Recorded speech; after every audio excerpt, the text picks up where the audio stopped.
From some of the biggest criminals of all sitting in the White House to the lax rules at our southern border, the United States was once a great country that was founded upon freedom, values, bravery, and independence.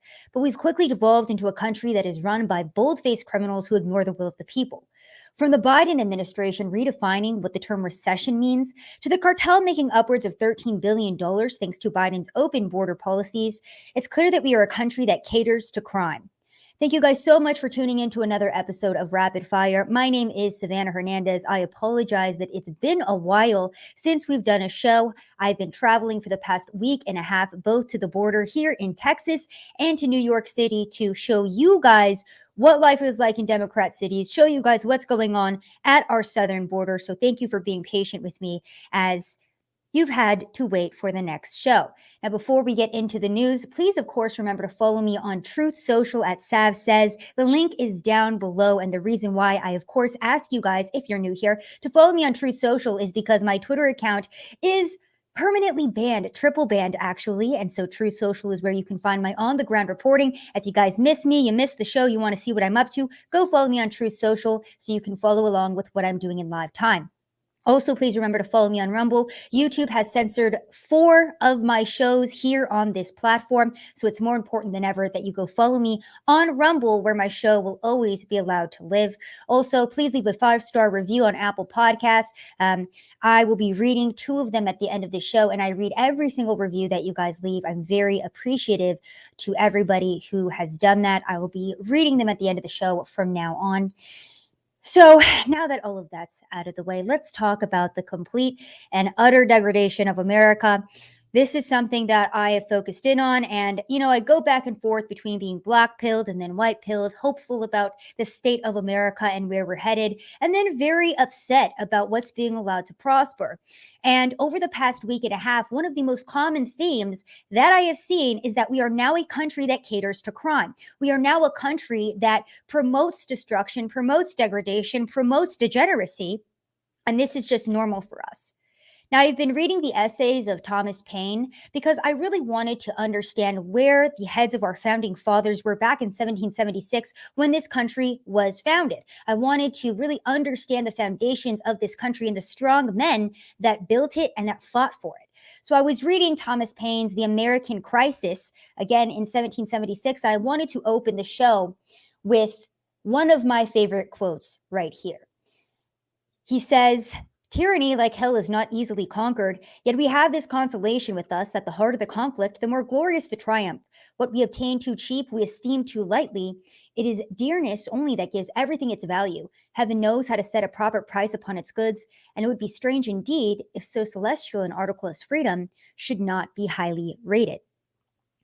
The reason I wanted to start out with this excerpt is, one, I think that every single American should read this essay if you haven't previously, or just to remind yourself of, again, the foundations of this country, what our mindset on freedom and regarding our rights and liberties should be. This is very important. And protecting those rights and liberties is more important than ever before, because we have become a country that not only caters to crime and criminals, but aids and abets criminal activity. We're going to be discussing the border and how Joe Biden is helping the cartel make not only millions, but billions of dollars off of human trafficking and drug smuggling. We're going to be discussing how the Biden administration is just straight up bold-faced lying to us, which again is not surprising in the least. But we're in a recession. We've been talking about how we're headed towards a recession because of how poor Joe Biden has been as a leader. We've seen the hints from where our economy is currently at regarding where we're heading. And many people say, okay, recession. All right. Now, the Biden administration, as per usual, whenever they have to take responsibility for the consequences of their actions, what they simply do is redefine what something means. So I wanted to look up what the term recession originally meant, right? So I went ahead and Googled it. And this comes from the Oxford Dictionary. It says recession is a period of temporary economic decline during which trade and industrial activity are reduced, generally identified by a fall in GDP in 2 successive quarters. Now, we're going to focus in on that bottom part right there, the fall in GDP in 2 successive quarters. Now, even before the confirmation that we were headed into a recession was hitting, I was researching myself. What is a recession? How does it differ from a depression? What's the difference? And it's those 2 consecutive quarters that would signal we are in a recession, correct? Well, lucky for us, we have an administration that is always truthful, always very honest, especially when we're headed into economic decline, right? So, of course, the White House went ahead and put this press release out regarding the recession that we're headed into. And they say, what is a recession? While some maintain that 2 consecutive quarters of falling real GDP constitute a recession, that is neither the official definition nor the way economists evaluate the state of the business cycle. And then they go on to say that based on data, it is unlikely that the decline in GDP in the first quarter of this year, even if it's followed by another GDP decline in the second quarter, indicates a recession. So exactly what we would expect to see from the Biden administration, who has bold-faced lied to us since the start of their rule of America. They institute these bad policies. They tank our economy, they shut down our pipelines, and then what happens when we head into a recession? What happens when our gas prices rise? Oh, it's because of Russia. Oh, it's because of the war in Ukraine. Oh, it's because the definition of recession is actually incorrect. Now, you might read this press release and say, okay, well, some dumb White House intern might have written that. Well, let's listen to one of Joe Biden's advisors, okay, from the mouth of this own administration regarding where we're headed economically regarding this recession. Let's listen. On the definition of recession, which has been an issue that I know many of you have reported on. As Secretary Yellen said on Sunday, 2 negative quarters of GDP growth is not the technical definition of recession. It's not the definition that economists have traditionally relied on.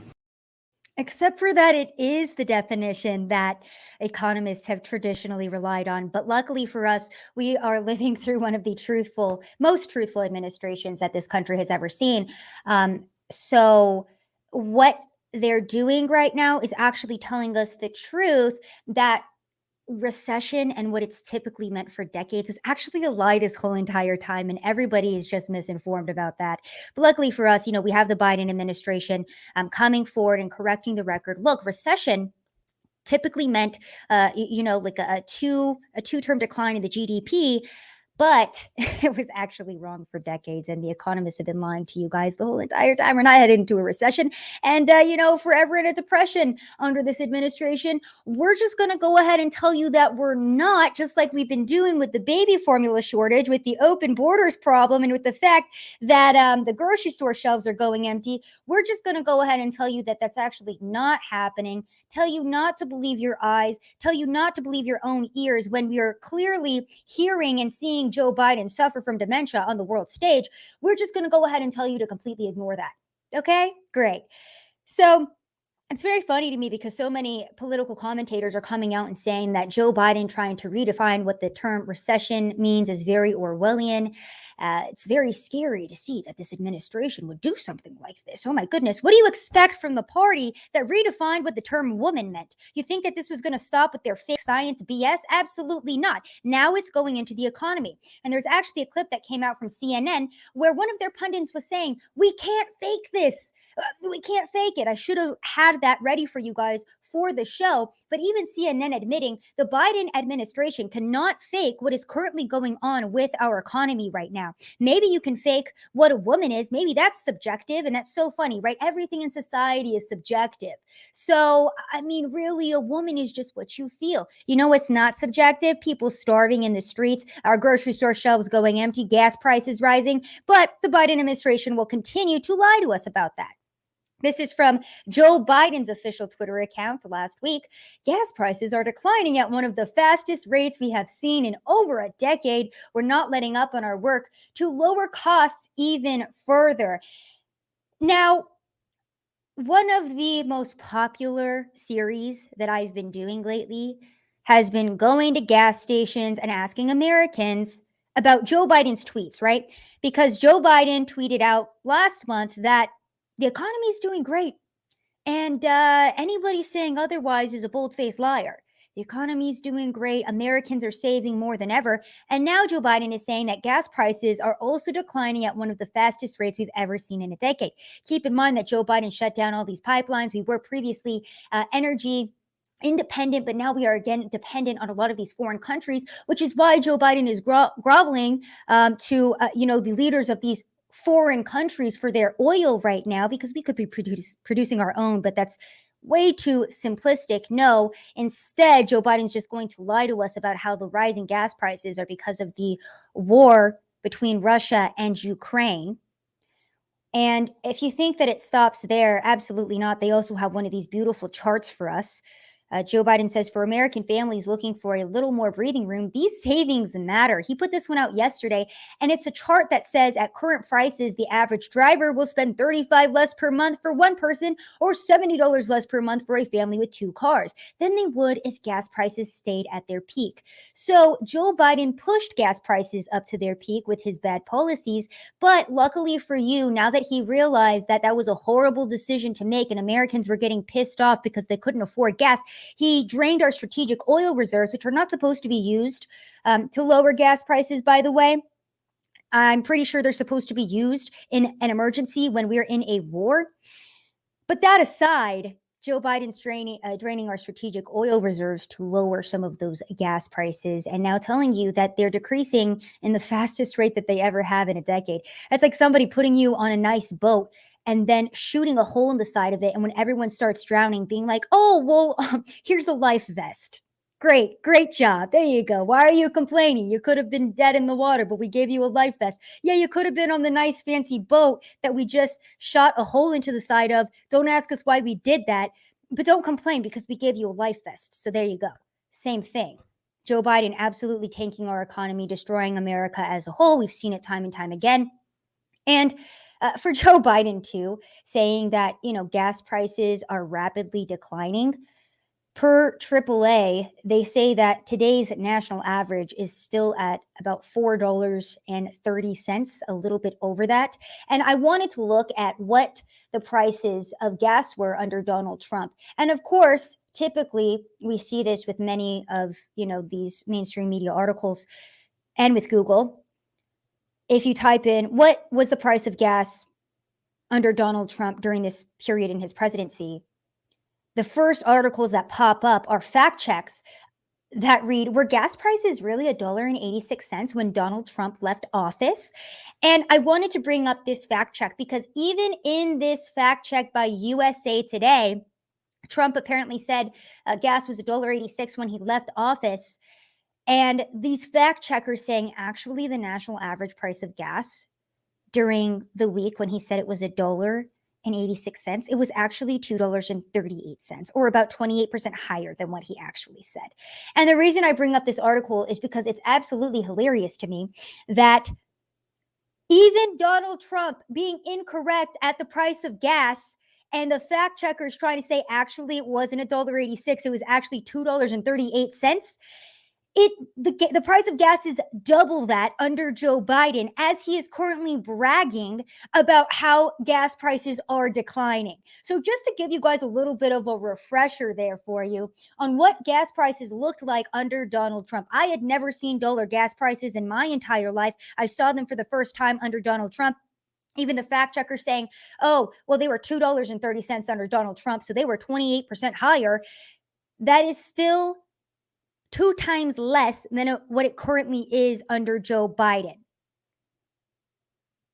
Again, I just said it, but let me reiterate, as he brags that gas prices are declining. And it's not just the gas prices that are hurting Americans' pockets. It's not just the recession that we are currently in that is impacting our economy, that the Biden administration is just pretending isn't happening. Per CNBC, nearly half of all Americans are falling deeper in debt as inflation continues to boost costs.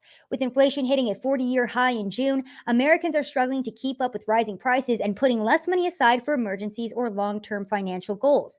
Americans' overall satisfaction with their financial condition now stands at a 12-month low, and 43% of consumers expect to add to their debt in the second half of the year.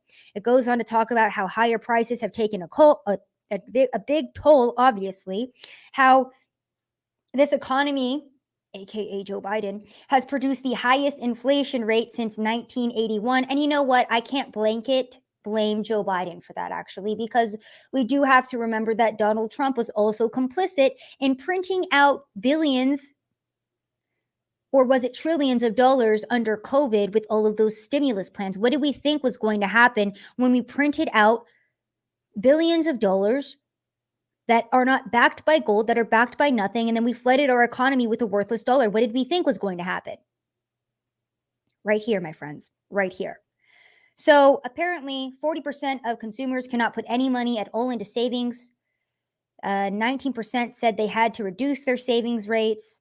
48% of consumers said the rising costs of basic necessities impacted their family's lifestyle, a steep jump from 39% in the first quarter. Oh yeah, but guys, but those quarters don't matter per Joe Biden. And again, they go on in this article even to try to blame the pandemic for this, but this isn't the pandemic. And I'm so tired of our media trying to say, well, because of COVID, because of the pandemic that we're still in, we're not in a pandemic. Let's stop pretending we're in a pandemic. The CDC tried to declare that we're in a monkeypox pandemic. No, we're not. I'm going to be talking about that here in a moment, because that in itself is more fear-mongering and ridiculousness. You know what's actually going on in this country? Not a monkeypox pandemic. No, again, per CNBC, wholesale prices shoot up near record 11.3% in June on surge in energy costs. The producer price index rose 11.3% from a year ago in June, near the record 11.6% posted in March. Excluding food, energy and trade core PPI was up 6.4%. The monthly gain of 0.3% was below expectations. I guess that's good. Jobless claims jumped to 244,000 last week, the highest level since November of 2021. I mean, why would you want to work in Joe Biden's America when you can just live off of the government? We also have long lines back at U.S. food banks as inflation hits a record high. On top of that, local food banks facing shortages of food because there's such a surge in demand amid the record high inflation. Just a little bit from this article from CBS. Local food banks are facing a shortage of food and surging demand amid record high inflation. The rise in food, gas, and housing prices are driving people to food banks in search of relief. A local emergency food pantry, Bayview Community Center in Milwaukee, is among those offering relief, but they too are facing difficult times. They go on to say that the community center has seen an increase in guests by nearly 15% in the month of June, servicing 797 individuals. They shared that they haven't had access to eggs in several months. Their connection to milk was going to be drying up. So this is a little bit of what Joe Biden's America looks like. Your test run for socialism doesn't seem very fun. And I won't say this. I will go ahead and let my fellow American get the point across. How are Americans feeling about Joe Biden and his presidency? Let's find out. Your husband's the worst president we've ever had. You owe us gas money. You owe us gas money. You owe us gas money. So there we go. Jill Biden headed towards her next event to go insult another subset of an entire race in America. This American screams at her and goes, "You owe us gas money. Your husband is one of the worst presidents we've ever had. You owe us gas money." So this administration doing so horribly that not only are Joe Biden's motorcades all over the nation still being met by Trump flags and groups of Trump supporters, but Jill Biden can't even walk down the street to her next event without being heckled by Americans saying that Joe Biden is the worst president that this country has ever seen. So Americans definitely feeling the pain, not happy with this administration at all. People constantly asking me, "Oh, Seth, you're talking to Americans on the street. How are they feeling about Biden? Are they happy?" We see that a record number of people are fleeing the Democratic Party. We see that the Democratic Party doesn't even want to own Joe Biden. Yeah, things aren't looking so good, guys. That's what happens when you fortify an election. Per Time. Okay, those are not my words. That was Time Magazine, who wrote a very in-depth article about how this election was a little bit fortified through the uses of big tech, through the use of manipulation of our information. Remember that the New York Post censored the Hunter Biden story. Many Americans saying, wow, if I knew that Joe Biden's son was an actual crackhead, I probably wouldn't have voted him into the White House. But guess what? Big tech censored the story. Now Hunter Biden is rubbing noses and maybe doing cocaine with a couple of world leaders. Diplomacy, am I right? It's a beautiful thing. Let's check in on Kamala Harris. Oh, actually, before we jump off of Joe Biden, apparently she had a press secretary and he quit. I didn't even know Joe Biden had a press secretary. No, I didn't say Joe Biden. I said Jill Biden, his wife, had a press secretary. And everybody is jumping ship from the Biden administration so fast that even this unnamed press secretary that nobody knew quit his job as Jill Biden's helper. And many of us wonder, why wouldn't you want to be a part of the Biden administration? It's so successful. They're doing such a great job leading the people, so beloved by everybody on the streets. One of the smartest vice presidents we've ever seen as well. I wonder why people don't like them. Now, okay, I'm done joking. I'm done joking. But the answer lies right here with our own vice president from her own mouth.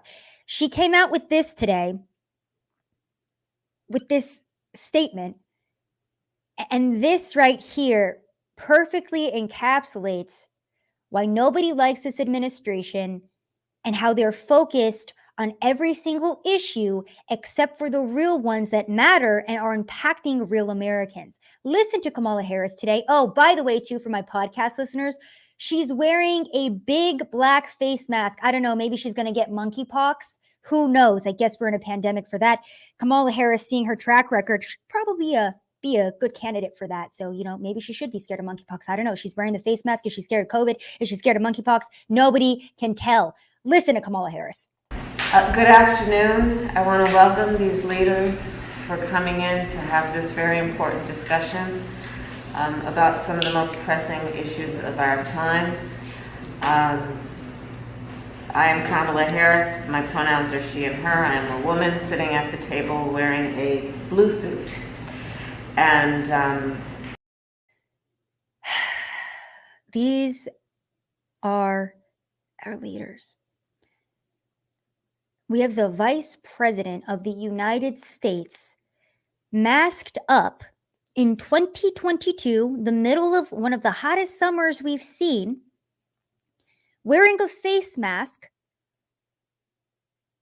telling the world her preferred pronouns, and detailing what she's wearing, which I could only assume is because, of course, they have to be inclusive of all communities. So they're probably like, well, for the people who I don't know are blind and are watching this, we have to describe exactly what we're wearing because we don't want to be ableist and we don't want to ostracize a specific community. So now every single time we get up in front of a camera, we're going to say our pronouns so that way the LGBTQIA plus community doesn't get mad. We're also going to describe exactly what we're wearing so that way, people who may have sight impediments, they can understand what's going on. And also we're going to shout out every single religion, every single race, every single time we get up in front of any world leader, just because we want to be so inclusive, because that's what our administration's focused in on. That's Kamala Harris. And again, we have real issues with crime rates surging, with our border. Again, we're going to get into all of this. And this is what this administration is focused in on. And it's like, how many times do I have to sit here and say this? It's like, it keeps getting worse and worse. It's not even funny anymore. I don't even like highlighting this. It's like, wow, Kamala Harris really sucks. So does Joe Biden. Wow. Happy Tuesday. It's the same as every other day. America in rapid decline. They always say that Joe Biden is the worst president that America has ever seen. But the one thing that he's done very well and very successfully is destroying us in record time. Now, going into monkeypox, because of course our media also wants us focused in on irrelevant viruses that are spreading, because we all know that the easiest way to control a population is via fear mongering. So apparently monkeypox is the latest and greatest thing that apparently all Americans need to be afraid of. Okay, so the World Health Organization 3 days ago declared monkeypox a global health emergency. Now, I found this thread on Twitter of this gay individual who contracted monkeypox. And I was going to read it to you guys so we could all get a better understanding of how you get monkeypox.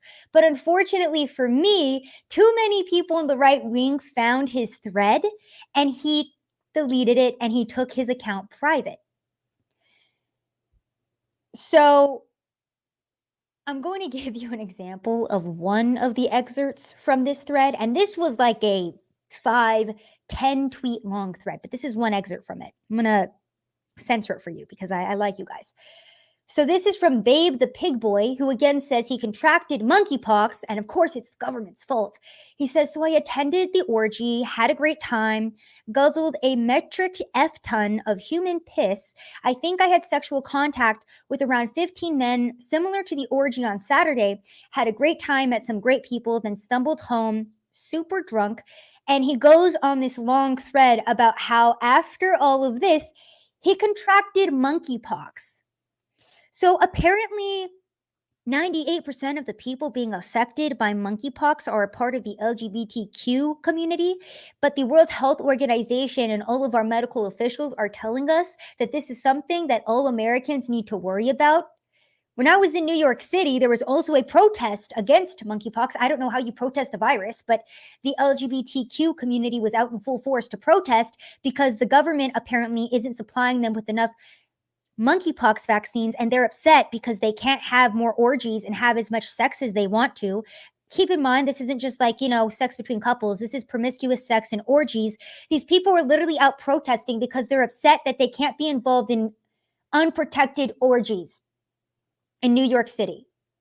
But don't take my word for it. This is one of the interviews that I got from a sex worker who was there to speak out about the importance of vaccination and to spread awareness about monkeypox and why we should all care about it. Let's listen. So you were just talking about sex work, monkeypox. For the communities who maybe don't understand what monkeypox is, can you explain it to us? Yes, well, monkeypox is an infection. I try not to say monkeypox so much because it's a little bit racist, but it has like terrible effects, and it has a lot to do with robbing, and it has a lot to do with robbing body parts. That's why it affects people while engaging in sex. And for that, it is important to know that for some people, sex is not just pleasure, it's also work, like my community of sex workers. So as a sex worker, how has your community been impacted by this pox?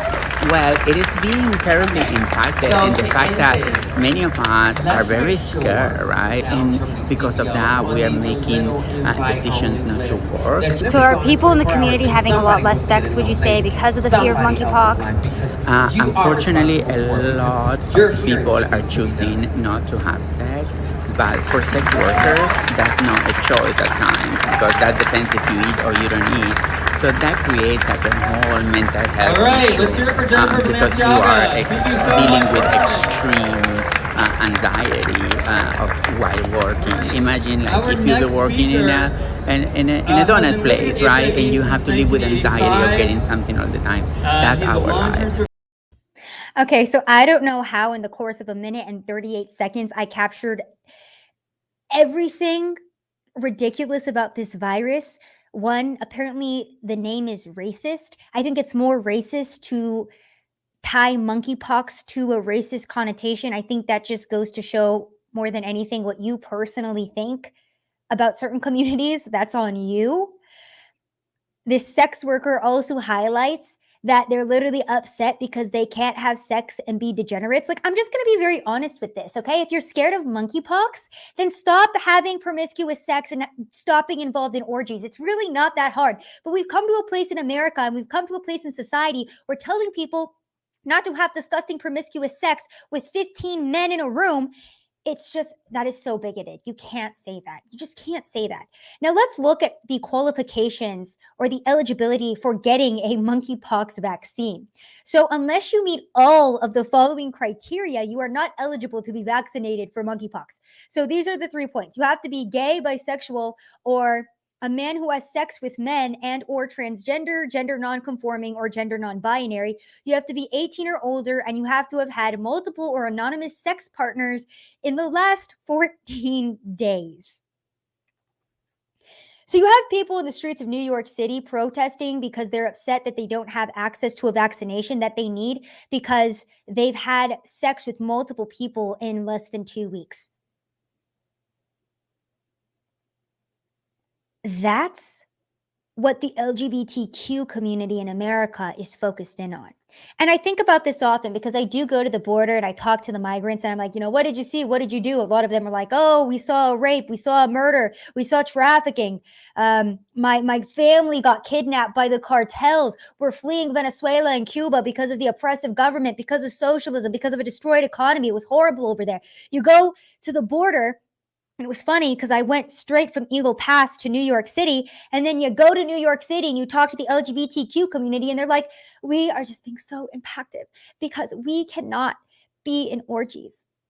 And it's just so discriminatory that the government does not care enough about us to give us this vaccine so we can go have sex with 15 men in a night. It's just like the government doesn't care about us. It's just such an oppressive government, and we are a minority, and it's hard for us to work. My favorite part of that interview is when she says that sex work is like working in a donut shop. That analogy is my favorite. It's like, yeah, I don't think having sex with random strangers every single night can be comparable to working in a donut shop. And I don't understand why you would have anxiety. Again, it's just, I can't even in my own mind piece together how their minds work because you have to do so many mental cartwheels. And then, of course, she brings up the concept of mental health and how it's a mental health issue for the LGBTQ community because they have to deal with anxiety because they're willingly going and having sex, and it's giving them anxiety because they might get monkeypox. Granted, they probably already have every other STD under the sun, but that's fine as long as it's not monkeypox. Now, apparently children are getting this disease, and we heard from the sex worker. We read the eligibility requirements to get the vaccination. So many people asking the question, how did these children get monkeypox? By the way, these two young kids, gay men adjacent per CDC director Rochelle Walensky. And again, this is just the mental cartwheel that this woman has to go through because the left is so absolutely insane and they have manipulated her language so much that she can barely even spit out what she's trying to say because she doesn't want to offend the communities who are men that might identify as women. Just listen, it's absolutely ridiculous. And it is so stupid that this is even an official in our government. The fact that these people are in our government and that they're leading us in any way, shape, or form, the fact that this woman is a part of our CDC just goes to show that we need to abolish the CDC and never trust anything that they say, to be quite honest with you. Listen. We do have seen now 2 cases that have occurred in children.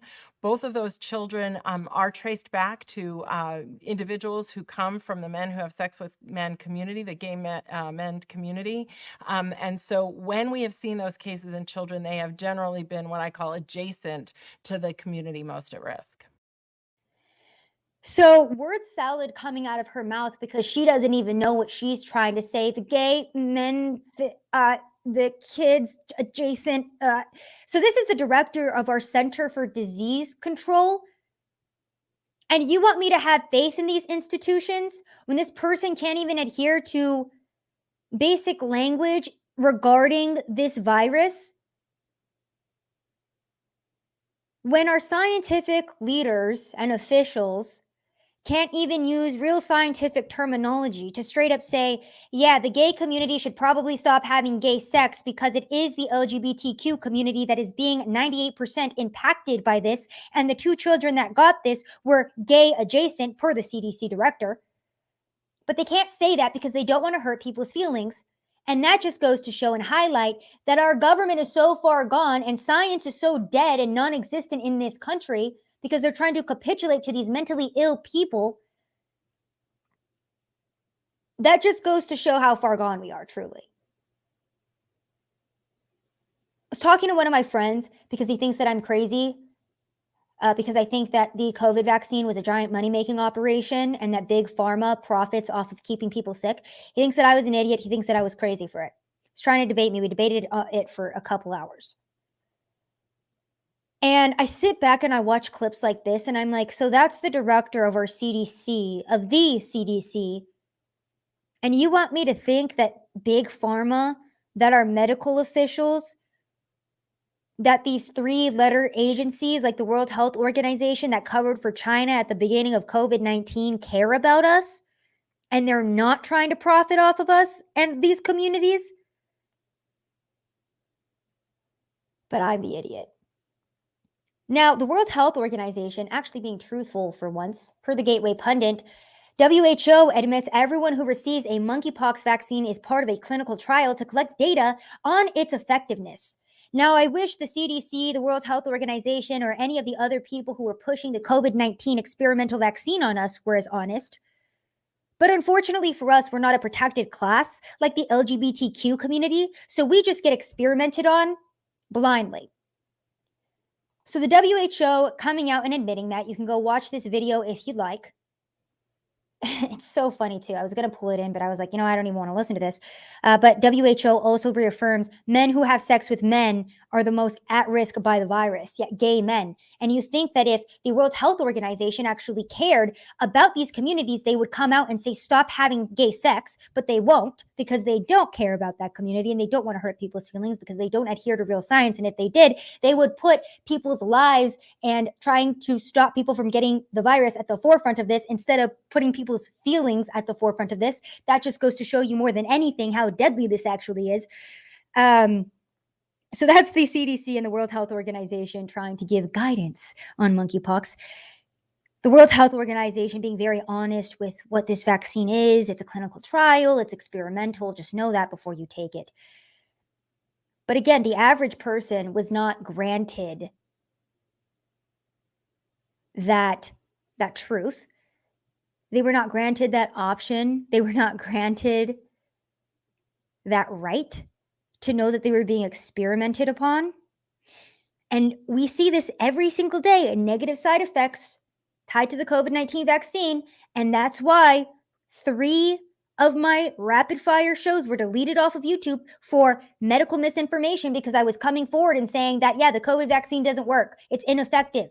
But because the CDC didn't come out and say it first, it was misinformation. Granted, they did a couple months ago, if you don't remember. They completely contradicted everything that they said during the pandemic, as did Dr. Fauci. Speaking of which, he came out today and said he was never pro-lockdown, which is the biggest crock of shit I've ever heard in my life. The COVID-19 vaccine was not safe and effective for everybody like our government and governments worldwide said that it was. And we're going to watch videos now of what I'm talking about because these people are never highlighted. These people are never talked to by our mainstream media. They're never interviewed. They're never propped up, highlighted. Their stories are never shared. So let's listen to the reality of some of the COVID-19 vaccine side effects that we don't hear. Am I allowed to say the V word on TikTok? Because I'm just about to, and we're just going to see how that goes. Vaccine. Let's talk about it. So in 2020, I had just won a fitness competition. I had maybe had a small patch of eczema on my hand, maybe my inner arm here, and that was it. Never on my face. Never, ever, ever, ever. I had my eczema so well under control for 29 years that at that point, I was not actively working with a dermatologist. But let me tell you this. After every vaccine shot, and I had 3, my eczema got worse. And I'm not saying that the vaccine triggered my TSW. I think it was a full, perfect storm, clusterfuck of things that happened to me. So as my skin got worse, I get told that I need to go see a dermatologist. So I go to the dermatologist, and the dermatologist prescribes me stronger and stronger creams. He says, oh my God, you're worsening eczema. You need to go on Glycospor, and you need to go on methotrexate. These are drugs for people that are undergoing cancer treatments. And I was putting it in my body and just blindly doing what the doctors are telling me. Fast forward to January of 2022, I go in full-blown TSW withdrawals. I was shaking cold. I couldn't regulate my heat. I was oozing metallic liquid out of my skin. I was gaining weight even though I wasn't eating. I literally just enjoyed myself last night and had crispy cauliflower, and this is what happened to me. So, man, if I can't even begin to tell you how upset I am. Holy hell. Do you know that I'm paying $1,164 on a medication called Dupixent? By the way, that's half off on a drug that I did not need prior to this, prior to the vaccines, prior to. Sorry, OMG. I'm just so freaking fucking fed up. I don't want to be that person that fucking cries on this app, but god fucking damn it. Really? Like, I feel like my whole life's been stripped from me. This is so freaking painful. Yeah, I'm that person that cries on this app, but it's not about a boy. It's about my freaking life. Anyone else? Anyone else notice this? Like, I was literally just following doctor's orders, following the government mandates, and now this is my life. So this is a very heartbreaking video, and she ends it by saying that she was just following the doctor's orders. She was just following the government's mandates, and now her life is ruined forever. And to be honest with you guys, I've had a lot of vaccine news that I was going to talk about in previous shows, but I just lost passion around reporting on it because part of me was just mad. And I was like, you know what? If you got the vaccine and you're experiencing bad side effects, that's your own fault because you willingly went and got it.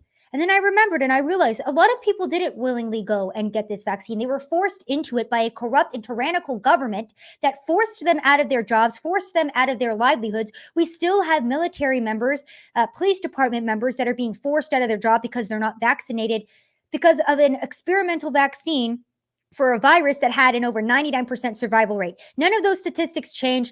We are not in the COVID pandemic anymore. I'm so tired of people pretending that we are. People are still wearing face masks because the government targeted them with fear porn and propaganda for 2 years straight, locked them down, ruined their lives, destroyed small businesses, arrested people for not wearing face masks or for having the audacity to make sure that their employees had the ability to pay their bills. Our government did that to us. Never forget that.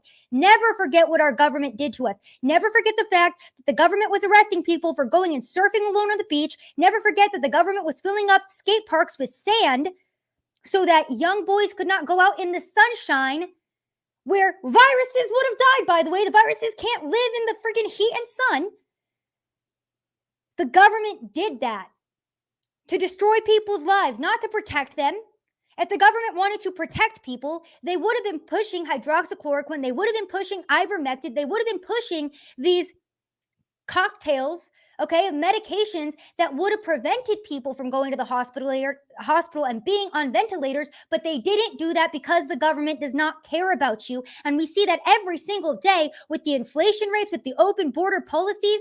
I don't know what more I need to say to you guys to show you that the government hates you, but that's what it is. And I don't even want to always be so extreme with it, and I don't always want to be so angry about this, but the government doesn't care about our health. The government doesn't care about our wellness. If you look at what's in our air supply, what's in our water supply, the food that the government pushes on us as healthy, the government hates us. They want us to die faster. And that's why they push out all the things that they do. And that's why they force people to take an experimental vaccine that did not have research behind it. And people are dying from it and they're having their lives ruined. And the government doesn't give a damn. Dr. Fauci, now one of the highest paid officials in our government, and as he goes into retirement, he will be getting paid more than the President of the United States. But tell me again how Dr. Fauci and CDC Director Rochelle Walensky, who also bold-faced lied to us about the spread of COVID-19 after vaccination, tell me again how they care about our health.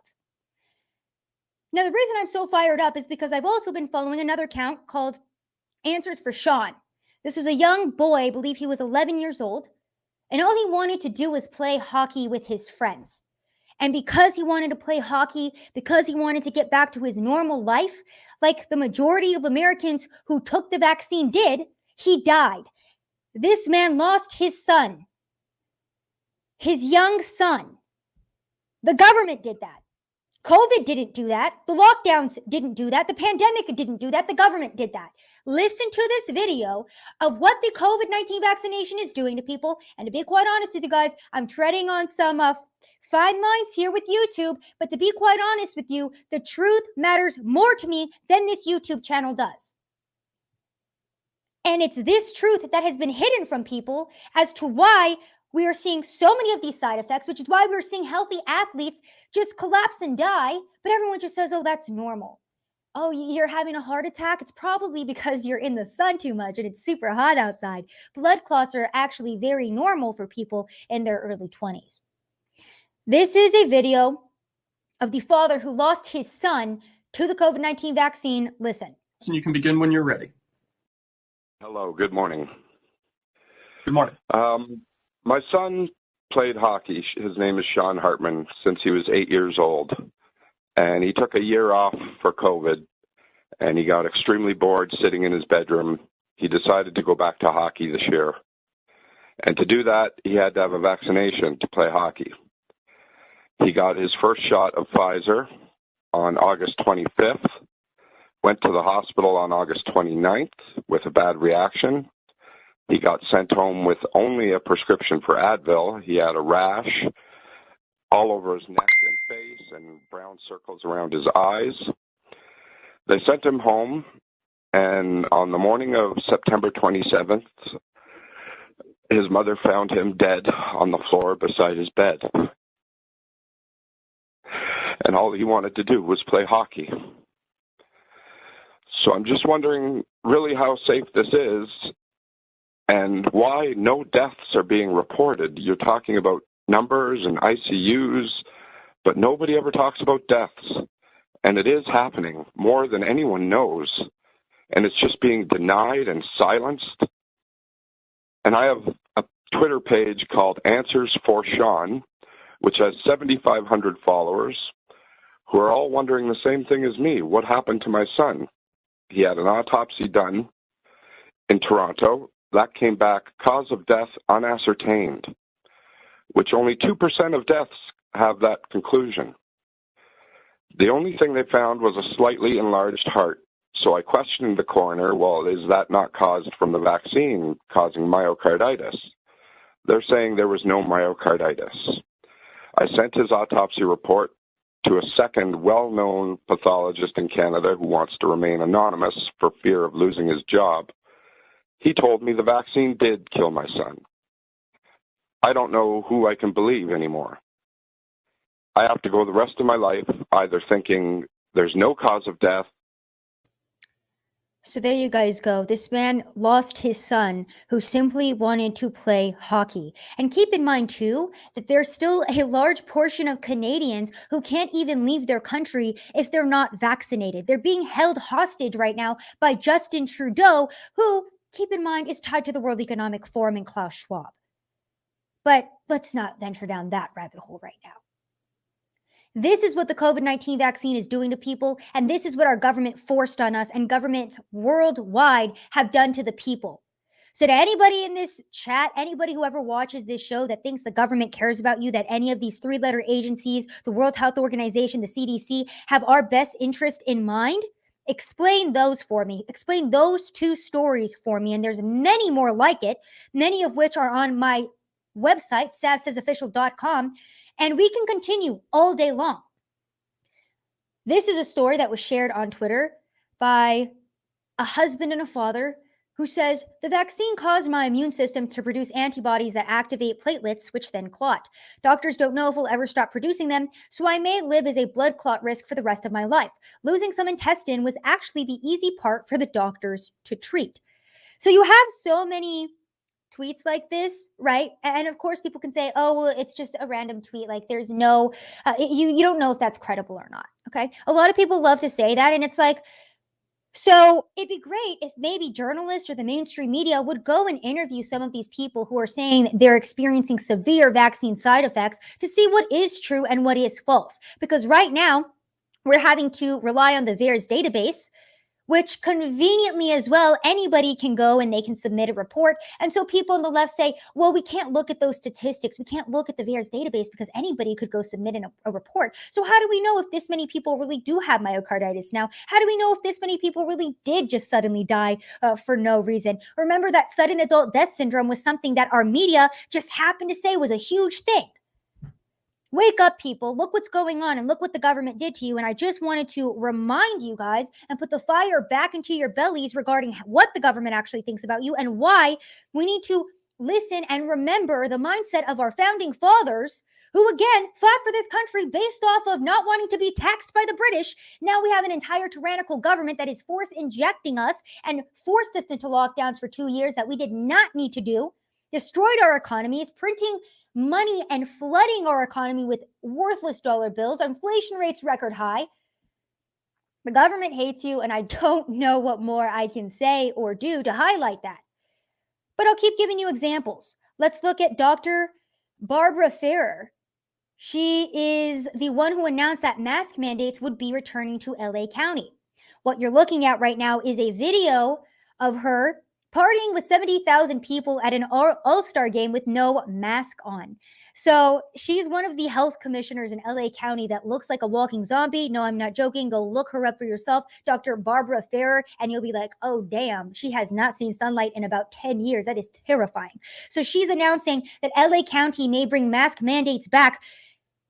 And just days before, she was at an all-star game maskless because she knows damn well there's no real pandemic. And all of these media companies right now that are hyping up COVID-19 and the next wave and all of the cases that are happening, it's a freaking lie and it's fear porn because they saw how well it worked the first time. They tried to do it with monkeypox, but everyone's like, yeah, I'm pretty sure you only get monkeypox if you're gay. That's not working. So now they're trying to fall back on COVID again to make sure that people are scared so they're more subservient and they capitulate to their government and they give up more rights and freedoms for security, which historically is never a good idea. Now, per Bill Malhusian, Culver City Unified School District was saying that they were going to make elementary school kids wear face masks again starting on August 1st. They've since updated that and said they're going to reinstate it if LA County reinstates their mask mandate, which they are widely expected to do. So if you live in California, mask mandates are coming back for you, but what can you expect from a state run by the American psycho himself, Gavin Newsom, who many are speculating, by the way, is going to be running for president in 2024. I hope he runs for president. That's going to be the biggest laughingstock of an election campaign I've ever seen. Gavin Newsom, one of the most failed governors in this nation. Look at what's happening in his state. We're going to be getting into that here in a moment. But before we pop off of COVID, because I am tired of talking about this overhyped cold, apparently, Joe Biden, who was quadruple vaccinated, tested positive for COVID-19. My conspiracy theory is after he came forward and said that he got cancer. My conspiracy theory is that the White House was like, get the positive COVID test, pretend Joe has COVID, get him out of here. We need to get him away from the media as fast as possible because this is just a laughingstock. Yeah, this happened last week. Joe Biden says he has cancer thanks to the oil industry. And then the White House, of course, had to come out and correct the record and said, oh, it was skin cancer that he had years ago. One of my friends was joking and he was like, you know, the state of America is bad when the president says he has cancer and everyone just laughs it off and says, no, that's just his dementia. Yeah. So Joe Biden accidentally saying he has cancer, but that's just a regular day for Joe Biden. Also, just to, again, highlight the hypocrisy from the CDC, the World Health Organization, and this own administration. Let's listen to Joe Biden from back in July of 2021 regarding getting COVID if you're vaccinated. Keep in mind, he has 4 vaccinations against COVID. Let's listen. The various shots that people are getting now cover that. You're okay. You're not going to get COVID if you have these vaccinations. Yeah. Wow, Joe Biden lying and being fake news. What a surprise. So that was Joe Biden, the CDC, the World Health Organization, Rochelle Walensky back in 2021 saying, if you get vaccinated against COVID-19, you can no longer spread the virus. That was a damn lie. And now people are dealing with the negative side effects of that vaccine. Now let's jump to the border and also take a peek again at some of the other things our government is doing to further destroy our country, like keeping our border wide open.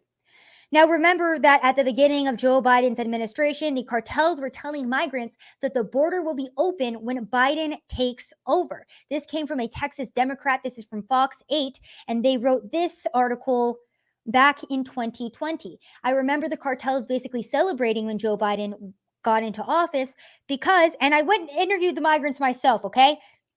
Because unlike the fake mainstream that reads off headlines to you and speculates about things, I actually go to the source. So I went and I interviewed these migrants who said, yes, we know the border is open under Joe Biden. That's why we're headed that way. And that's why the cartel is making so much money.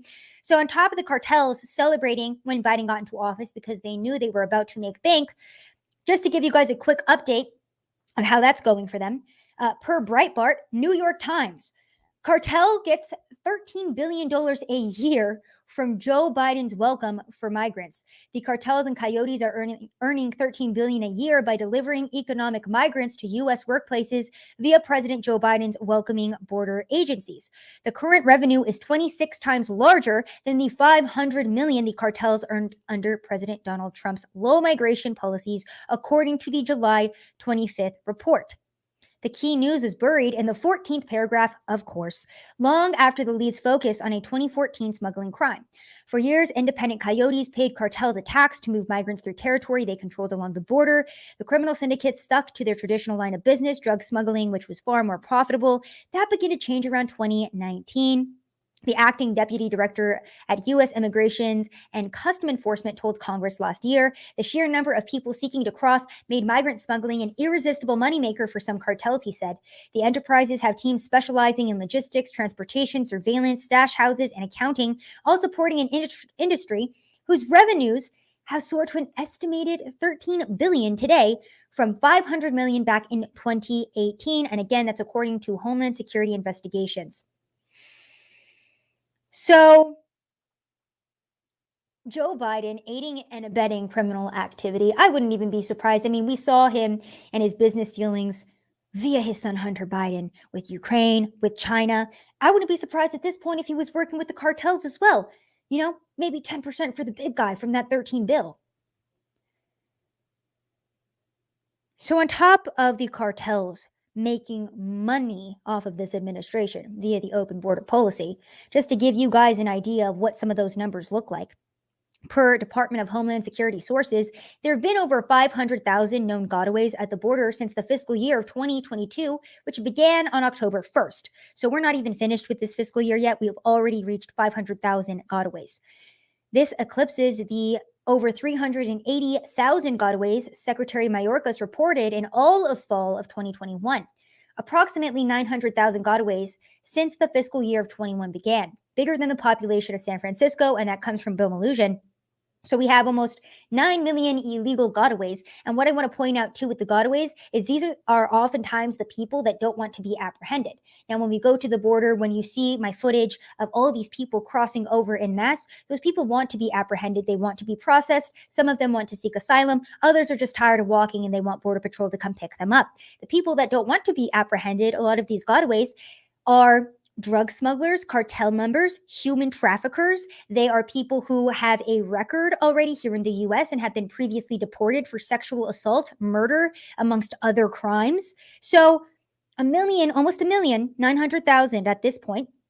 I would expect it to reach 1 million by the end of the fiscal year 2022. That's just the gotaways. Remember, we have, I would venture to say, over 2 million apprehensions already flooding across our border. That's what Joe Biden thinks about you and your safety.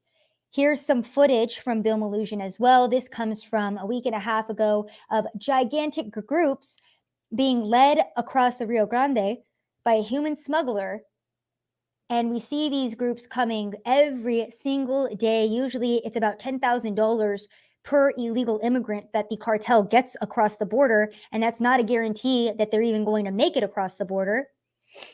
They're making about $10,000 per head. They're extorting people along the way. And Biden is just like, yeah, open borders are so loving and amazing. Remember back in March of 2021 when we saw that horrific footage of a 3 and 5-year-old little girl being dropped by human smugglers down the 14-foot border wall? That's what open borders looks like. It's not a loving thing to do. All Joe Biden is doing is putting more money into the pockets of the cartels so they can continue extorting more illegal immigrants. So just an update on the border. Now, who are the biggest proponents of the open border? Democrats like Mayor Eric Adams of New York City, who previously said back in October of 2021, we should protect our immigrants, period. Yes, New York City will remain a sanctuary city under an Adams administration. So Eric Adams, a very strong proponent of immigration. Well, a couple days ago, apparently, Mayor Adams said that the influx of illegal immigrants is posing a real burden on New Yorkers, from food to shelters and public schooling. Per National Review, Mayor Adams' influx of illegal aliens a real burden on New Yorkers. This is a real burden on New Yorkers as we're trying to do the right thing, but we already have an overburdened shelter system. So now we're talking about food, clothing, school. This is going to impact our schools because we do not turn away individuals because they are undocumented, Adams said. Translation services, there is just a whole host of things that this is going to produce, he added, referring to the expected negative externalities from the surge of asylum seekers arriving in the city. We need help. And he blames Texas and Arizona, basically saying, stop busing illegal immigrants up here. It's really funny because Democrats always say that they're big, supporters of open borders until Greg Abbott is busing illegals to Washington, D.C., until Texas and Arizona are busing illegals to New York City. And then they start feeling the pain and realities of what open borders entails. And they go, oh, whoa. No. We just support the bad policy. We don't want to deal with it in our city. That's on you guys. Yeah. Congratulations. Now you get to experience what it's like to be a border state under your open border policy. Now, apparently, Mayor Adams has called on Joe Biden as these shelters were overrun with immigrants. He's saying that they need additional federal resources immediately so the city can handle the overflow. Quote, if we do not get these urgently needed resources, we may struggle to provide the proper level of support our clients deserve, while also facing challenges as we serve both a rapidly growing shelter population and new clients who are seeking asylum. The homeless population in New York City was huge, big problem up there. Again, that has to do with the policies that the politicians in those cities push out.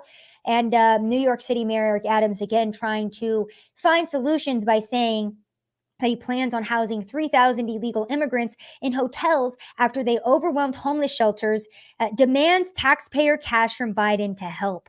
So he basically said that they're just going to start housing them in hotels. Also keep in mind, too, this is a clip I've been wanting to play. In California, Gavin Newsom said, keep in mind, taxpayers already paying an exorbitantly high amount of taxes over there. They are now going to be also providing free health care for illegals in California. And is Gavin Newsom footing the bill? Is the federal government footing the bill? No, it's you, the American taxpayer. Listen to this video about how illegals are once again put at the forefront here in America. You think that the American president would care about American citizens, constituents? No, he only cares about the illegals that are flooding in and are going to vote for him again. Watch this. California has become the first state to guarantee free health care to all low-income immigrants. It's part of Governor Newsom's operating budget, which pledges to make all low-income adults eligible for the state's Medicaid program by 2024, regardless of their immigration status. Nationwide, low-income families get free health care through Medicaid, but the federal government doesn't pay for people who are living in our country illegally. The move will cost about $2.7 billion every year. So a cool $2.7 billion coming out of your pocket. Taxpayers that live in California have fun paying for that.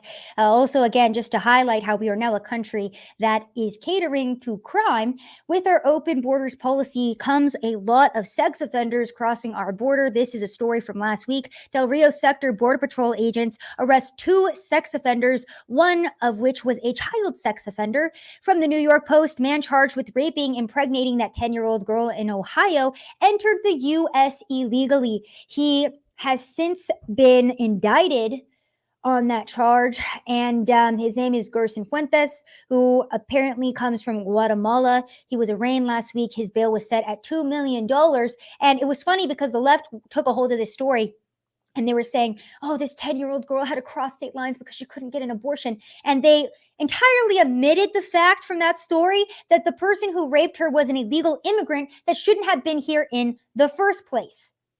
Let's keep going.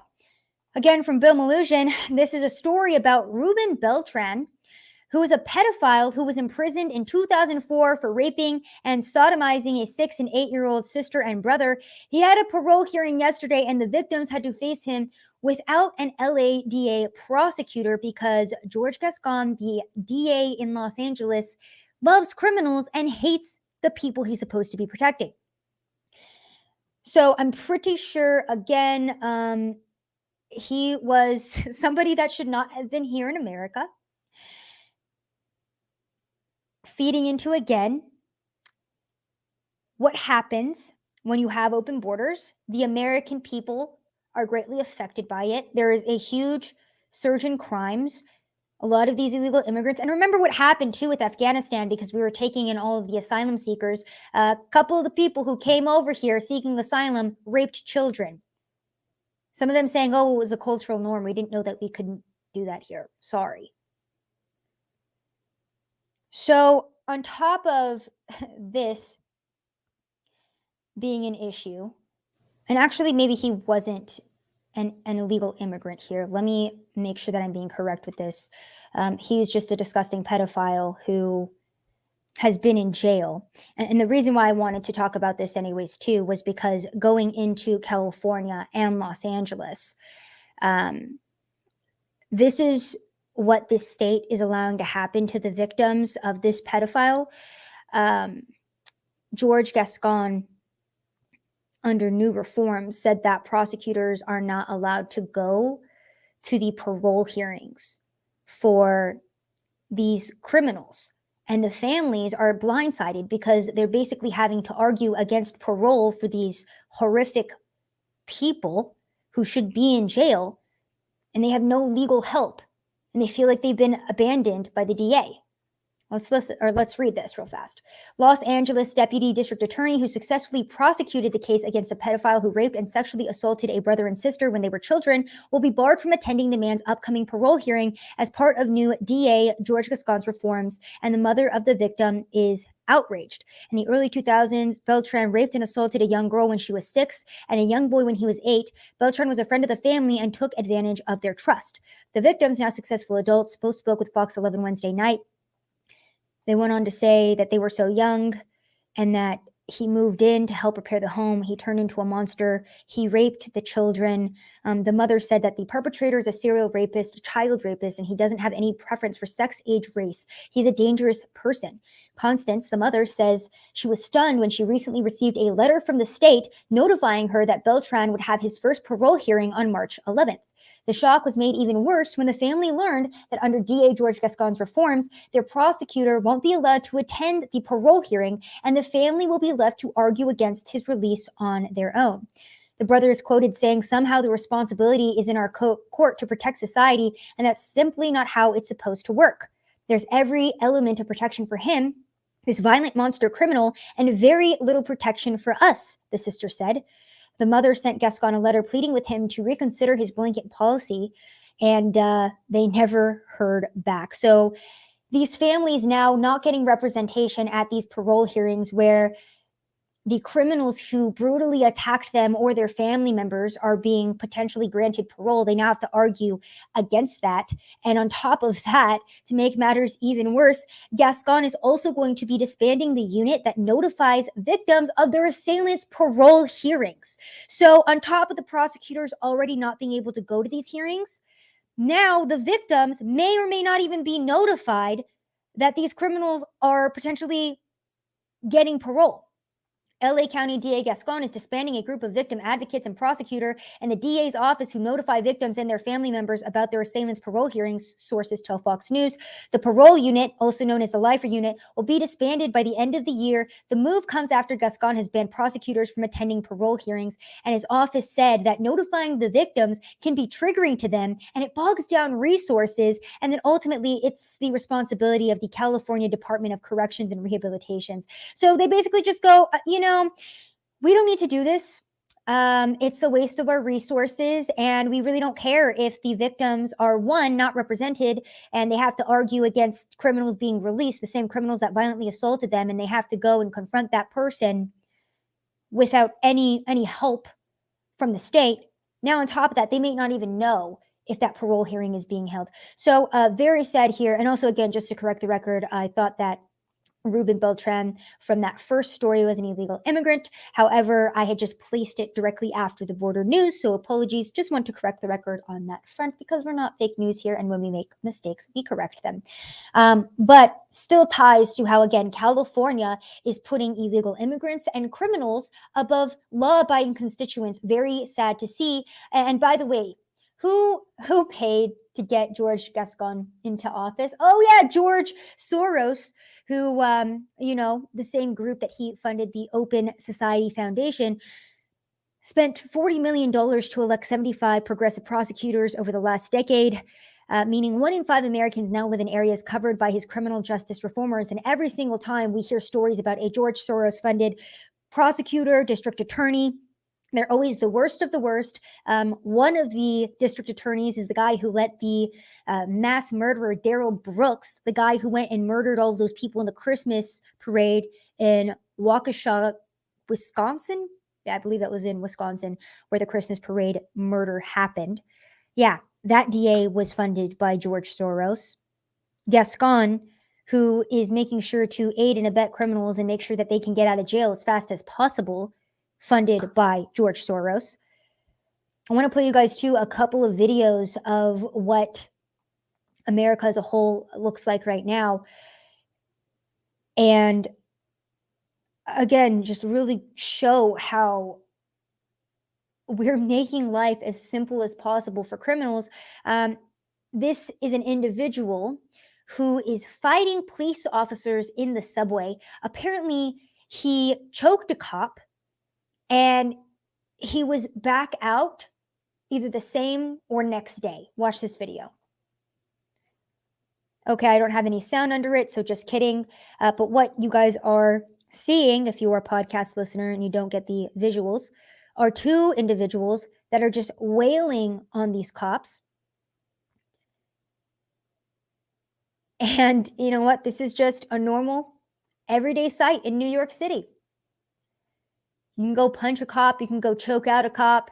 You're going to get out the same day. There's no laws. There's no rules.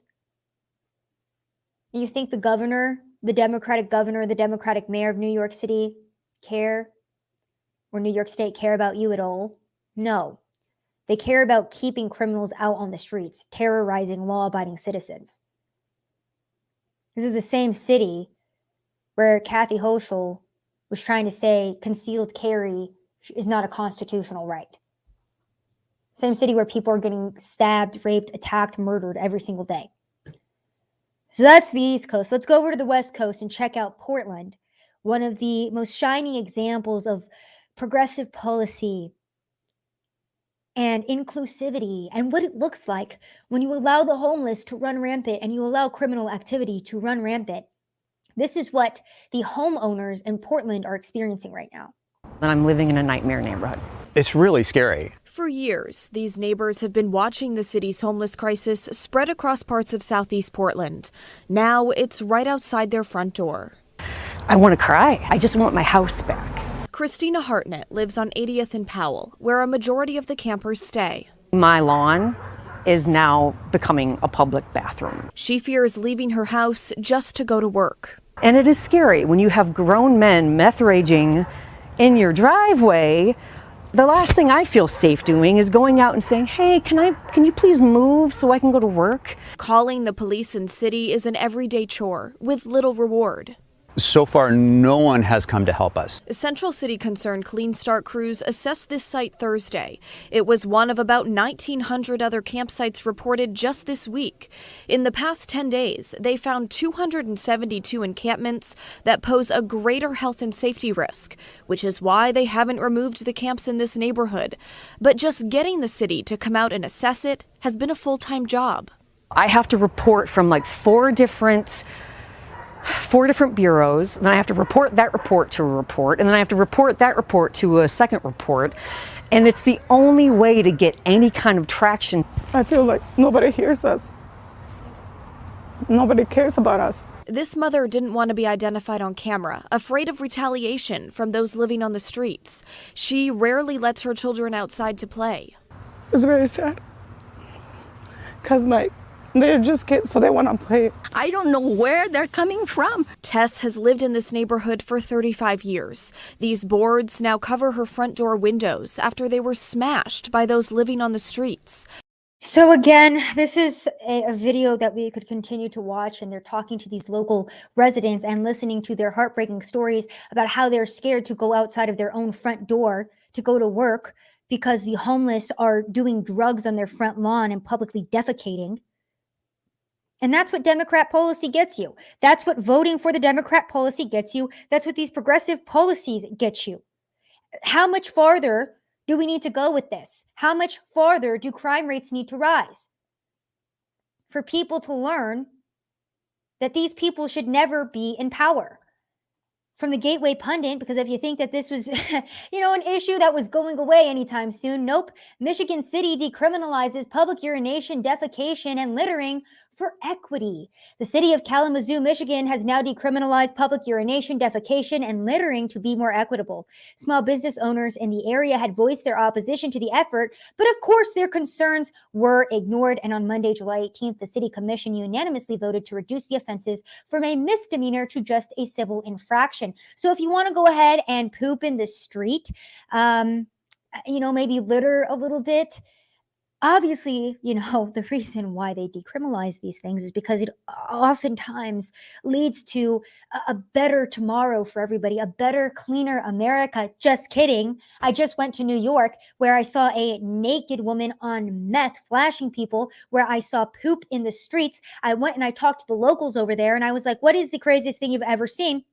As a New York local, they're all sharing stories about how they've watched people defecate on their hands and smudge it all over their face for a hit of drugs, how they've watched public masturbation, how they've been offered crack cocaine from the homeless on subways while the homeless are peeing and urinating everywhere. And they laugh it off and they say, well, yeah, this is just normal. And that is normal for a Democrat-run city, to be quite honest with you. But it's very sad to me to see how our society has been conditioned to think that these types of things are normal, and how the people, when their corrupt government comes in and puts illegal immigrants and criminals above them, how they're just like, well, this is just it. The government is just, they did what they did. Oh, well. People need to start getting angry, and they need to start going and yelling at their local government officials. Go to your city council meetings and go give them a piece of your mind. Go stand up for your city. Go stand up for your small business. Go stand up for your neighborhood, and stop letting these corrupt politicians destroy your cities and your lives. This is never going to end until people get vocal and they get loud. Now, one of the last things I want to cover before we end this show is climate change, because this is a very hot summer nationwide. And climate change is the new fear porn that's being pushed by all of the media. Now, remember when this was global warming and then science came out to counter the global warming? Remember when Al Gore was saying that, oh, the ice caps were going to melt, and that never happened? Remember how back in the 80s and 90s we had scientific journals and articles and scientists coming out and saying that By the 2000s, people are going to disappear in a cloud of blue smoke because of climate change, because of global warming. And then they had to change global warming to climate change. And again, that in itself is another manipulation of the language because, yes, the climate does change all of the time. We've been through an ice age, in our world's history. It gets hotter, it gets cooler, it gets hot in the summer, it gets cold in the winter. That's a thing that happens. I want to show you guys an example of the media, right? So this is a picture from back in 2017 and then a picture from 2022. So I'm not sure which news organization this is from, but on the top, this is in a screenshot from 2017, and the temperatures read like from 20 degrees Celsius to, I think the highest is 34 degrees Celsius, right? So 36, 37 is the highest number on this top chart from 2017. And the image is green. It just looks normal. It's like, the temperature is kind of hot. Fast forward to 2022 when the climate change fear porn is being pushed by our media. And the highest number on this chart, it looks like this is for Germany, I believe. If that is completely wrong, go ahead and laugh at my bad geography. Fast forward to 2022, and the highest temperature on this chart is 32, okay? The highest one from 2017 was 37. It's green. The highest one from 2022 is 32 degrees Celsius, and it's all in red. And why is it all in red? Because if COVID didn't scare you, if monkeypox didn't scare you, then we're going to get you with climate change, and we're going to terrify you with that. Now, one of the funniest casualties of climate change has been the green energy policy that nations worldwide have been trying to push on people. And when I say green energy policy, I mean the electric vehicles or the solar panels that have been severely impacted due to the rising heat. And this just gives you a gleaming example of how and why green energy is not going to work on a mass scale. For example, from the New Haven Register, battery causes an electric bus to burst into flames, officials say. Crews responded to the CT Transit Depot Saturday morning for an electric bus fire. And apparently, officials said that lithium-ion batteries on fire are difficult to extinguish due to the thermochemical processes that produce great heat and continually reignite the fire, officials said.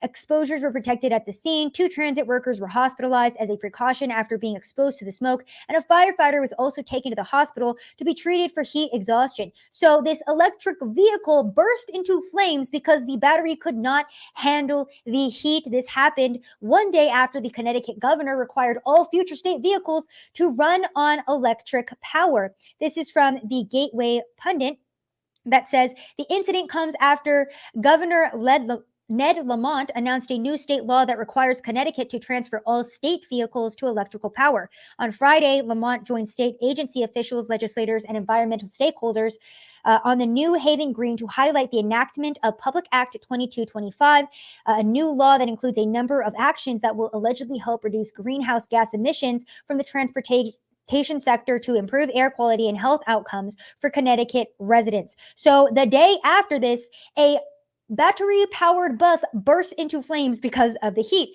And that's not the only thing that's been affected by the heat. That's not the only green energy solution that can't handle when the climate changes, because it does that oftentimes. Again, from the Gateway Pundit, heat decreases solar panel efficiency, experts say. Too hot for solar panels to handle. And the interest of saving time, if you're more interested in this article, please go read it. But it basically goes on to say that if it is too hot, solar panels will be much less effective and they will not be able to produce as much energy. So if it's too hot, there's too much sun, your solar panel's just not going to work. That's not great, right?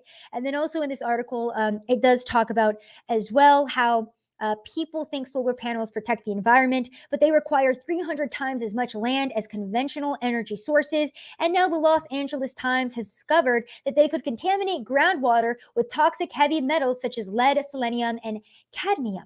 And then there is an example right there of what these solar panel fields look like. They're covering the earth. It's ugly. They're taking up 300 times as much land as conventional energy sources. But no, our entire government, the Sri Lankan government, yeah, they're going through an economic collapse right now. They had one of the highest ESG scores, mind you, because the World Economic Forum was like, oh, just, adopt these green energy policies. It's going to be great. Yeah, they're currently going through an economic collapse. Of course, that's tied to many other things outside of just the green energy and WEF policies that they implemented over there. But yeah, go look into that because that was a big factor into it. Look at the Netherlands right now. All of the farmers are protesting because they're trying to cut down their nitrogen emissions and saying that the farmers, basically are irrelevant, that they need to cut it back. They need to cut it down. But again, without farmers, without farms, people don't eat. And just even reading these two articles, it's like, yeah, tell me again how green energy is going to be good for, let's just say America, right? A country of 300 million people. Imagine everybody's cars freaking burst into flames because it's too hot and then solar panels stop working. That doesn't sound like it's going to be good for anybody. We could get into wind turbines and all of these other green energy solutions that actually impact the environment and nature more negatively than our traditional energy sources, but that's for a different broadcast. I finally just want to end with this amazing clip of Matt Gaetz, okay? This journalist tries to give him what you would call a gotcha question and ask Matt Gaetz what he thinks about leftists, specifically those who go to these Roe v. Wade and abortion protests. And the reason why I want to end on this clip is because, again, we are a society that caters to crime, that capitulates to the left, who are spoiled, enabled brats, who are sad about getting their feelings hurt. This is what we need to do to take our country back. We need to be blunt. We need to be bold. We need to be truthful. And we need to stop being afraid to hurt people's feelings and take back our rights and freedoms. We need to adopt that same mentality that our founding fathers had when they built this country, when they created and fought for this country. We need to get that back. And again, I think Matt Gaetz does a great job of just being a very honest and blunt person, which is sorely lacking in modern day government. Let's listen. Is it safe to say that based off of your comments, you're suggesting that these women at these abortion rallies are ugly and overweight? Yes. What do you say to people who think that those comments are offensive? Be offended. Mm-hmm. There we go. From the mouth of Matt Gaetz himself, be offended. Absolutely. That is a message I can 100% stand behind. We are never going to get anywhere as a country if we don't start offending some people. We're never going to save our children from the trans ideology unless we start offending people and telling them the truth. People don't like the truth, but they need to hear it. And we are never going to save this country if we continue to allow the Biden administration to bold-face lie to us. That is what is sorely lacking in the modern day, is truth. That's why this administration refuses to speak it in any way, shape, or form. And until we, the people, demand it, we will never enact any real change. Now, before we go from the show, I do want to give a huge shout out to one of my friends who is the creator of Old Country Soap. He sent me boxes and boxes of his made the Amish way soaps. Old Country Soap. Apparently, if you go to oldcountrysoap.com, you can actually use discount code SAV for 20% off. These are handmade, all natural soaps. He sent me boxes and boxes of them. There's one back there. He has wildflower scents, heaven scent. This is Tallow Plus. And again, if you look at the ingredients list, it's ingredients that you can actually read. It's ingredients that you're familiar with. He has bentonite clay, tallow, okay, a lot of things that are good for the skin. The soaps smell great. This is an American company. I'm just going to read a short excerpt for you from the back. He says, along your journey, you venture into our small country town, or let me see here. I don't know where the little excerpt that I wanted to read was, but basically the most natural, amazing soaps you could get. I actually used one myself, and it's very moisturizing. I really liked it. They smell great. Again, the owner gave me this little treasure box of soaps, and they all come with this, it's kind of like a little loofah as well. You can pop the soaps into this sleeve for a nice lather. All natural ingredients. They smell great. Oldcountrysoap.com, made the Amish way. Use coupon code SAV for 20% off. Go and check him out. He makes great products, and I just wanted to plug him because he sent me so much soap, and I'm very, very grateful for it, and I love promoting American-made products. With that, I'm wrapping up the show. Thank you so much for tuning in to another episode of Rapid Fire. Please, please, please please remember to follow me on Truth Social. It's very important, as that's one of the last places where you can see my reporting. Go follow me on Rumble, where all of my shows live uncensored. Go leave a 5-star review on Apple Podcasts. Actually, I said I was going to read 2 reviews before the show ended, so let me do that, and then we will wrap up. But my 2 reviews that I'm going to read today, also thank you guys for getting us over 500 reviews on the podcast. I very much appreciate it.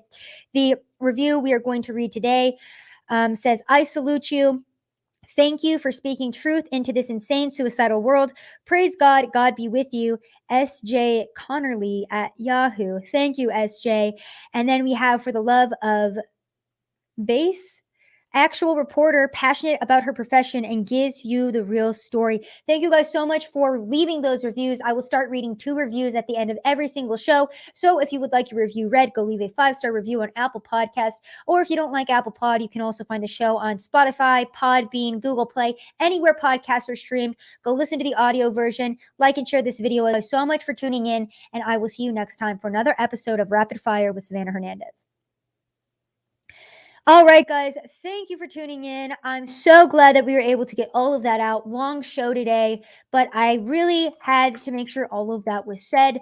I have been putting off vaccine news for a while because, like I said, it wasn't interesting me for a while. I'm going to be very honest with that, because I felt like, well, you know what? People went and they made the decision to get that done. So there's nothing that we can do now. But no, the truth does need to prevail, and we do need to highlight what our government did to us and to these poor people who are experiencing these side effects. So thank you guys for tuning in. We're starting off our super chats tonight with Saltysaurus Rex, who says, let's go, Savannah. Best breakfast taco in Texas. Glad you're back, bringing us another episode of Rapid Fire. Hit the like and share button for our girl, Sab. Thank you, Saltysaurus. I always appreciate you and your very generous contributions. Thank you. Avenger Crosby says, define recession, Sav. Also define a woman. I think I did both of those things in that show, so there you go. Jake Dog says, Sav is the best. Thank you, Jake Dog. I appreciate your support always. J Spice 4040, Sav for president. Thank you, J Spice, but my name is only spelled with 1 N. Very important, but thank you so much for your super chat nonetheless. Joe Blizz said, what do you think the illegals will think about the degenerates in New York City? Seems most are going there. I think that what ends up happening with a lot of these illegal immigrants is, and I was actually talking to one of my friends about this, who said the reason why immigrants that come over here get confused about who to vote for is because in their mind, Democrat means democracy. And so that in itself is just another way these people are confused. And then they vote for Democrats, not realizing that they stand for everything that these people hate. Again, a lot of the people coming across these borders are fleeing oppressive states, socialist, communist countries. They are very heavily Catholic because a lot of them are Latino. So they're anti-abortion, they're pro-family, they're pro-God, they're pro-religion. And then the Democrats are the complete opposite of that. So they get over there and initially they vote Democrat because they think it means democracy, or they just are happy that Joe Biden opened the border for them and gave them the opportunity to come into America. That's what a lot of them had said to me. So they vote in the Democrats. But then, you know, maybe a generation later, their kids see the reality of what this party is, or maybe even they see the reality of it. And they say that was a horrible decision. And that's why there is a huge portion of Hispanic voters that are fleeing the Democrat Party right now. Bobcat says, if they want to get vaccinated from the pox, they just need to enlist. Also, I'm never going to donut shops ever again. Yeah, apparently they're upset because there weren't enough vaccinations for all of them. And it just, oh gosh, what a mess. Our Bracewell21 says, didn't get the notification you were live. Love you, Sav. Stay mad. We need that energy.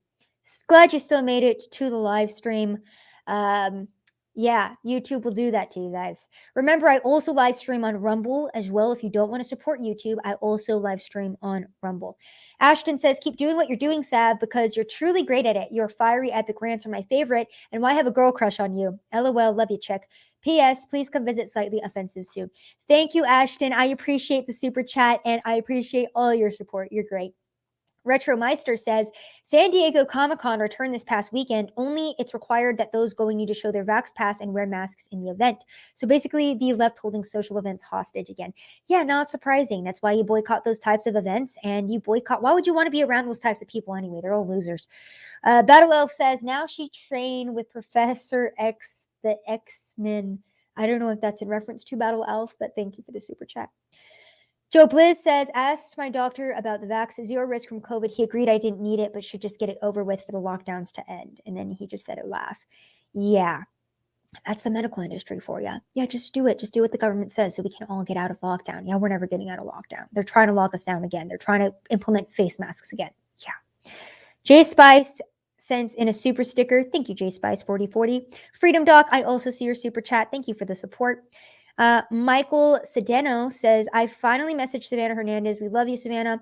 We love you for being a constitutionalist. Please be careful when you do on-the-ground reporting. You are important in today's time. Thank you, Michael. I appreciate the support, and I always try to be as careful as possible as I can when I am around crackheads. Cody Arnold says, I gotta ask, did you give that guy $10 for crack?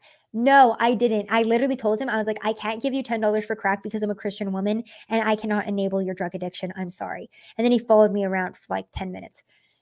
Jad says, did you see the video the CCP made of the windmill that got hit by lightning and caught fire? I did see the video of the windmill that caught on fire and got hit by lightning, but I don't know who made it. Gregory Huey said, Sav, you totally kick major butt. Thank you for your hard work and the information you bring to the world. Support this amazing independent reporter. Thank you, Gregory. I very much appreciate each and every single one of you who are in the chat right now. I really love talking to you guys every single day and for getting to convey this information to you. I think it's so important. So thank you guys, honestly, for everything. Let's go over to Rumble and see if we have any super chats that I missed over here. Nitro Fuel says, great work, Sav. You're killing it. Stay savage. Please enjoy a refreshing beverage on me. Thank you, Nitro Fuel. I really appreciate it. Thank you to my Rumble audience as well for listening. Again, if you're on YouTube and you don't want to support YouTube, go to Rumble. I'm live streaming on there as well. Stand Up says, love you, Sav. Where can I find a woman like you? Probably at church. I don't know. Just go out into the, universe and go find one. Anyways, guys, that's all I have for you guys tonight. Thank you so much for tuning in to another episode. And I'll have another episode for you guys this week because I'm not traveling as much. But yeah, drop down below what you thought of the on-the-ground reporting. I should be on One American News Network with Karen McKinney. I believe that's tonight's show. So tune in for that, or maybe it already aired. I'm not sure. But yeah, I was on OAN, was on with Laura Ingraham last week or the week before last. Great time. Was on Compound Media as well, and the Anthony Cumia show. Good times all around, guys. So if I'm not here, I'm on somebody else's show talking about my reporting, or I'm on the ground reporting to you what's going on. All right, guys, I'm out of here. Thanks for tuning in.